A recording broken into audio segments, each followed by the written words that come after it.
અરે પ્રભુ તમારો ટર્ન પૂરો થયા કાયમ વચ્ચે બોલે છે.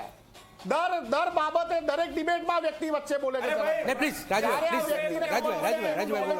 રાજુભાઈ નહીં આ ડેકોરમ રાજુભાઈ પ્લીઝ નહીં એ તમારો ટર્ન. ઓકે નિશાંતભાઈ કેરી ઓન.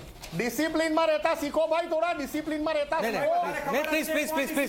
પ્લીઝ જનકભાઈ, આ તમે જો આ ચેકલિસ્ટ તમે જોશો, તમે અમદાવાદના કલેક્ટરની વેબસાઇટ ખોલીને જોઈ લો કે વડોદરા કે સુરત કે કોઈ પણ તમે જિલ્લાની ઓફિશિયલ સરકારની ડિજિટલ ગુજરાતની વેબસાઇટ ખોલીને જોઈ લો, 20 રૂપિયા ફીસ લખી છે.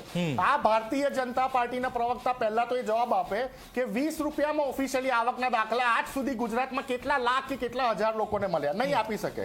બીજું તમને બતાવો, આ એપ્લિકેશન પ્રોસેસ છે જનકભાઈ, કે તમે ફોર્મ ડાઉનલોડ કર્યું ઓનલાઈન અથવા તો તમે રૂબરૂમાં ફોર્મ લાયા, ત્યાંથી લઈને તમને અહીંયા આવકનો દાખલો મળે છે. કેટલી કોમ્પ્લિકેટેડ પ્રોસેસ. અને આ કોમ્પ્લિકેટેડ પ્રોસેસમાં ઝીના કેમેરા જ્યાં જ્યાં રિપોર્ટર ગયા ત્યાં તમામ લોકોએ એક પર્ટિક્યુલર વાત કરી કે બધા ડોક્યુમેન્ટ હોવા છતાં પણ અમારી પાસે ડોક્યુમેન્ટની માંગણી કરી. એ એટલા માટે ઇન્ટેન્શનલી કરવામાં આવે છે કે મામલતદારથી લઈને તલાટીનું જે એજન્ટો સાથે સેટિંગ હોય છે, તમે જો એજન્ટ થ્રુ નથી જતા તો તમારા ડોક્યુમેન્ટમાં વાંધા વચકા કરવામાં આવે છે. અને જો તમે એજન્ટને 200 રૂપિયાથી લઈને 1000 રૂપિયા સુધી ચૂકવી દો છો તો એનો હપ્તો મામલતદાર સુધી જાય છે, તો 2 કલાકની અંદર તમારું આ સર્ટિફિકેટ પાસ થઈને તમને મળી જાય છે. હજી એક આગળ ક્વેશ્ચન કરું જનકભાઈ, તમે અત્યારે ગૂગલ ઉપર નાખો કે આવકના દાખલાની ખરાઈ કેવી રીતે થાય.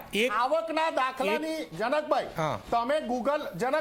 તમે ગૂગલ ઉપર નાખો કે આવકના દાખલાની ખરાઈ કેવી રીતે થાય, તમને કોઈ પણ પ્રકારની સિસ્ટમ ગુજરાત સરકારની જોવા નહીં મળે કે આવકના દાખલાનું આપણે વેરિફિકેશન કે ઓથેન્ટિકેશન કરી શકીએ છીએ. અને એના કારણે જ 2021માં વડોદરામાં આવકના દાખલાનું કૌભાંડ પકડાયું, 2020માં રાજકોટમાં આવકના દાખલાનું કૌભાંડ પકડાયું, અને હમણાં માર્ચ 2024માં સુરતમાં આવકના દાખલાઓનું કૌભાંડ પકડાયું. એવા આવકના દાખલા કે એ જ મામલતદાર કચેરીમાંથી નીકળેલા દાખલા પણ એ ઓથેન્ટિકેટ એપ્લિકેશન ફોર્મ ભર્યા વગર ઇસ્યુ થયા હતા, એટલે આપણે એને બોગસ આવકના દાખલા તરીકે ઓળખીએ છીએ. એટલે આવકના દાખલા આટલી મોટી પ્રોસેસ કર્યા પછી પણ તમારી પાસે જે હાથમાં આવે છે એ વેલિડ છે કે નહીં એની સિસ્ટમ પણ આ ગુજરાત સરકાર આજ દિન સુધી ઇમ્પ્લિમેન્ટ નથી કરી શકી. આવકના દાખલા ઉપર જે બારકોડ આવે છે જનકભાઈ, એ ખાલી નામનો બારકોડ હોય છે. એટલે આ ગુજરાતની જનતાને બાળકો સાથે છેતરપિંડી થઈ રહી છે. છેલ્લે 10 સેકન્ડમાં હું તમને કહી દઉં કે કુમાર કાનાની સાહેબ સુરતની જનતા માટે ખૂબ જ સારું કામ કરી રહ્યા છે, પોતાની કોન્સ્ટિટ્યુઅન્સી માટે કાયમ અવાજ ઉપાડે છે. પણ મને બીક એ છે કે જેવી રીતે રાજેન્દ્રભાઈ ત્રિવેદીએ મહેસૂલ શાખામાં પોતાની કામગીરી બતાવી અને એમને ટિકિટ ના આપી, એ વખતે આવી જ રીતે કુમાર કાનાની સાહેબની પણ આ વખતે વિધાનસભામાં ટિકિટ નહીં હોય, તમે લખી રાખો.